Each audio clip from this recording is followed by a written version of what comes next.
집중호우로 인한 실종자 수색 작업 중 순직한 해병의 억울한 죽음에 국민들께서 크게 분노하고 있습니다. 유가족은 아들이 죽은 것도 억울한데 왜 죽었는지 알지 못한 채 슬픔에 잠겨 있습니다. 한 청년이 최소한의 안전장비도 갖추지 못한 채 급류에 투입되었다가 목숨을 잃은 사건의 진실을 밝히는 것은 당연한 국가의 의무입니다. 그러나 해병대 수사단의 수사 과정에서 국가안보실과 국방부의 고위 권력자들이 수사를 방해하고 사건을 은폐하는 데 외압을 행사했다는 의혹이 제기되고 있습니다. 있어서는 안 될 일입니다.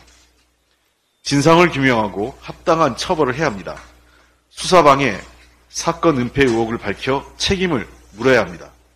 윤석열 대통령이 수사방해에 관여했다는 의혹이 사실로 확인된다면 퇴임 후에라도 형사 책임을 피할 수 없는 일입니다.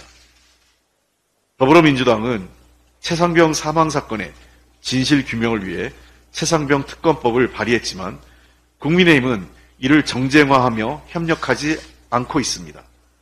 그래서 지난 10월 6일 정의당, 무소속 의원님들과 함께 특검법을 신속 처리 안건으로 지정했습니다. 더불어민주당은 진실을 원하는 국민과 함께 반드시 최상병 특검법을 빠른 시일 내에 통과시킬 것입니다. 윤석열 정부와 여당의 행태는 지난 87년 박종철 고문치사 사건을 떠오르게 합니다.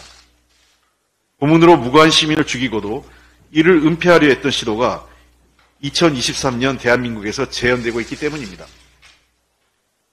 대통령실과 국방부의 권력자들이 최상병 사망 사건의 수사를 방해하고 사건 은폐를 기도했다는 의혹이 제기됐는데도 여당은 이를 밝히려는 노력은 하지 않고 도리어 이를 밝히기 위한 특검법 통과를 방해하는 진실방해 카르텔의 일원이 되고 있습니다. 정부 여당에 강력히 촉구합니다.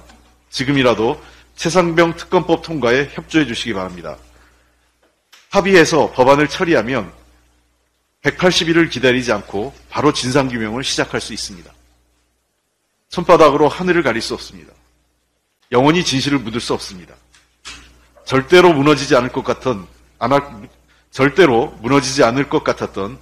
전두환 군부의 철권 통치도 진실을 숨기려는 범죄에 무너져 내렸습니다. 윤석열 정부와 국민의힘을 위해 진심으로 조언드립니다. 유가족과 국민이 180일을 기다리며 좌절하지 않도록 최소한의 도리를 다해주기 바랍니다.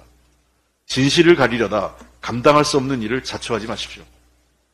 최상병 사건의 진상을 밝히는데 더 좋은 안이 있다면 언제든지 가져오십시오. 저는 언제든 여당과 협의할 용의가 있습니다. 더 이상 거짓의 편에 서지 말고 진실과 정의의 편으로 돌아오기 바랍니다.